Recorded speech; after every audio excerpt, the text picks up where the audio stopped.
निवडणूक आयोगानं राष्ट्रवादी काँग्रेस या पक्षाचं नाव आणि घड्याळ हे चिन्ह अजित पवार यांना काल देण्याचा निर्णय घेतला।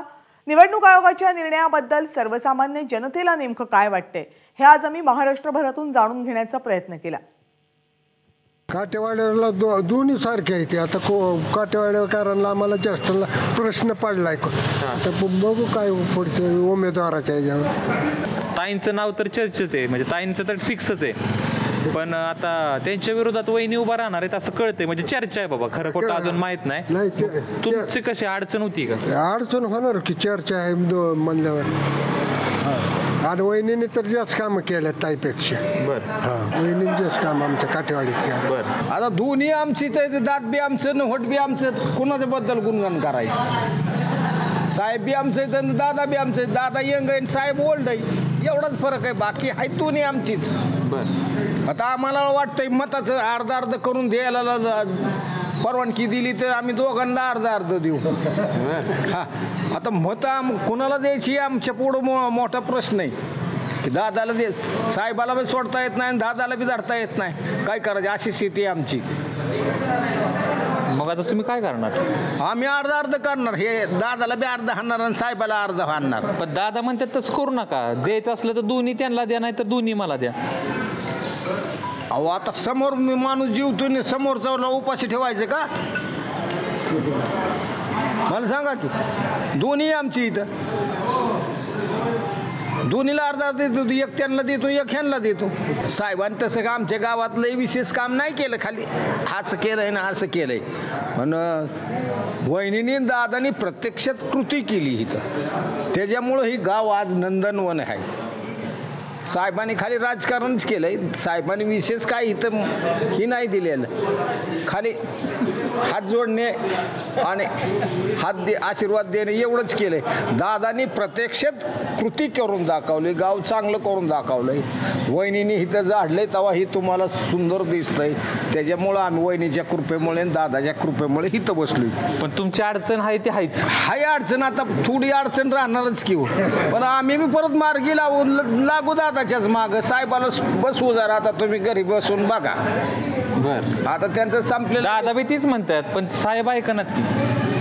आता म्हातारा बैल झाल्यावर ती तरण्या बैलाला दाबणारच की।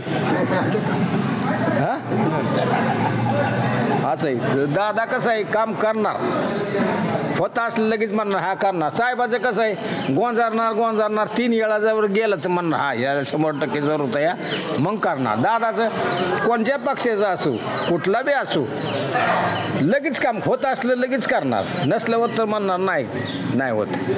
गावाची स्वच्छता, गावात आरोग्य केंद्र म्हणा, सचिवालय म्हणा, पालखी ओटा एक भाषणासाठी, हे सगळी सुविधा जी केली ही अलीकडच्या काळात दादांनी, सुनीताताईंनी गावासाठी बरंचसं काय केलं। त्यामुळं काय झालं की गावातला जो तरुण वर्ग आहे हा दादांच्या बाजूला कललेला वाटतोय। अपेक्षित दादांच्या मागे जाणार आहे, साहेबाच्या मागे नाही जाणार। दादा माणसात मिसळून राहते, तसं साहेब माणसात राहत नाहीत। घर जळलं तर आपल्याला चांगलं वाटतंय का? हे आमच्या घराला जाग लागली, हे असं नव्हतं व्हायला पाहिजे। पण आता साहेबाची भूमिका, साहेबांनी काय घ्यावं ते भीष्म पितामहासारखं राहायला पाहिजे, तटस्थ। वाईट वाटतं, घरातल्या घरात वाद व्हायला पाहिजे, नव्हतं व्हायला पाहिजे। काय नाही, चांगल्या माणसाने शहाण्या माणसाने राजकारणाबद्दल न बोललेलं बरं। आता जर वैयक्तिक जर मला विचारलं तुम्ही तर ही गोष्ट मला आवडलेली नाही, कारण मी पहिल्यापासून म्हणतोय की एकीच जे सामर्थ्य असतं ते आता दुभंगलं आहे। काय चुकीचं झालंय, सगळे अन्याय झालाय, पुन्हा अन्याय झालाय, शरद पवार अन्याय झालाय की साहेब अन्याय। मग काय झालंय, मी बेकार केले दादाने, वाटोळ केलं बारामती सगळे।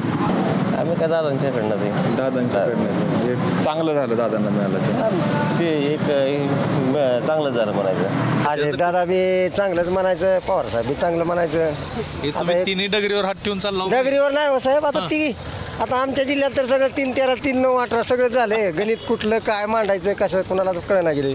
पक्षात आम्ही हुडकायला आता वर्ष झालं. कोणता पक्ष कोणीकडे आहे हुडकून सापडणार. नेता कोणाला म्हणावं, कार्यकर्ता कोणाला म्हणावं गावात. आता हे महाराष्ट्रातलं राजकारण कसं चाललंय बरं? काय बाबा हे लय झाले घोळ आता दांडगा. या गोळामध्ये विचार करायचं सुद्धा अवघड झाले. राष्ट्रवादी काँग्रेस पक्ष कुणाचा झाला काल? अजित पवारांचा झाला. बरोबर आहे ना? कसा बरोबर आहे? आम्हाला काय माहिती, आता निवडणूक आयोगानं सांगितलं ते. शरद पवारचाच आहे. ही गद्दारीचं राजकारण आहे आणि भारतीय जनता पार्टीच्या दबावाखाली हा जी निवडणूक आयोग आहे हा आयोग काम करते. निवडणूक आयोग जर दबावाखाली केंद्र असता- सरकारच्या दबावाखाली काम करते. केंद्र सरकारच्या दबावाखाली काम करते. कारण का हे असं करणं म्हणजे लोकशाहीची थट्टा आहे असं आम्हाला वाटतं. चुकीचं आहे. कसं? शरद पवारचाच पक्ष राहायला पाहिजे ना. ते पवार साहेबाचाच पक्ष राहायला पाहिजे. पक्ष स्थापन कोणी केला? पक्ष काही एक माणूस वाढवत नाही ना. ठीक आहे, तुम्ही पक्ष स्थापन केला, पण वाढविणारे हजार लोक असतील की नाही नाही? नाही. एका बापाला जर 5 मुलं असली तर त्या बापाचं नाव लागतं ना का कोणाचं बी लागतं? वेगळी राहिली की बदलतं का नाव? नाही बदलत. शरद पवारचाच पक्ष राहणार ना. ते सरकार कसं चाललंय? सरकार चुकीच्या मार्गाने चालले. भाजप कसं चाललंय? चुकीच्याच मार्गाने चालले. आणि मग आपकी बार आपकी बार नाही आता. नाही का लोकसभेला वेगळा विचार करायचा आणि विधानसभेला वेगळा? नाही, एकच झाला पाहिजे ना. मशीन घोटाळा असला तर काय सांगावं त्याच्यात? 100% मशीन घोटाळा असला तर काय सांगावं? मतदान घ्यावं, शिक्का मारून घ्यावं. ज्याचा पक्ष ज्यांनी स्थापन केला, ज्यांनी काय केलं बहुमताच्या आधारावर दिला, पण हे चुकीचं झालेलं आहे. पक्ष हा पवार साहेबाचा आहे, अजितदादाचा तुम्ही राष्ट्रवादीचे कार्यकर्ते आहेत? नाही. ज्यांचा पक्ष आहे ती जिवंत आहे. ती सगळं असताना तुम्ही ही ईडी CBI ही दाखवून ती पक्ष गेलेला आहे. ह्याच्या जोरावर गेलेला पक्ष आहे. आता तुम्हाला मी वेगळा प्रश्न विचारतो. सगळ्यात साधारणपणे काय म्हणलं जाईल की दिवंगत बाळासाहेब ठाकरे यांनी शिवसेना स्थापन केली, ती त्यांनी केली, पण त्यांच्याबरोबर इतर सगळे सहकारी होते की नाही? आनंद दिघे साहेब होते, छगन भुजबळ साहेब होते सुरुवातीला. शरद पवारांनी पण पक्ष स्थापन केला का हो, पण त्यांच्याबरोबर इतर सगळे सहकारी होते की नाही? तर त्यांना पण कधीतरी संधी दिली पाहिजे की? दिली पाहिजे. मग दिलीच होती की मंत्री होते ना एकनाथ शिंदे साहेब. महाविकास आघाडी काळामध्ये त्यांनी यांच्या बरोबर राहून त्यांनी कमी छगन भुजबळनं ही कमी.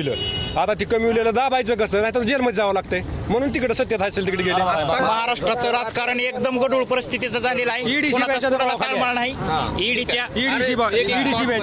आणि CBIच्या हाताखाली चालू आहे. ईडी CBIच्या दबावाखाली चालतं. ईडी आणि CBIचा धाक दाखवून महाराष्ट्राचं राजकारण वेगळ्या परिस्थितीने चालू आहे. गलिच्छ राजकारण. गलिच्छ महाराष्ट्रात राजकारण. हो इकडे बघा कसं ढवळीचे लबाडायचं सगळे. कशाचं? सगळे लबाडायचं काय ढवळाढवळीचं महाराष्ट्रात राजकारण. थापा मारू सगळे. थापा मारण्याचा गप्पा मारण्याचं. या हवळे साहेब, महाराष्ट्राचं राजकारण कसं सुरू आहे? गप्पा मारे. ABP माझा, उघडा डोळे बघा नीट.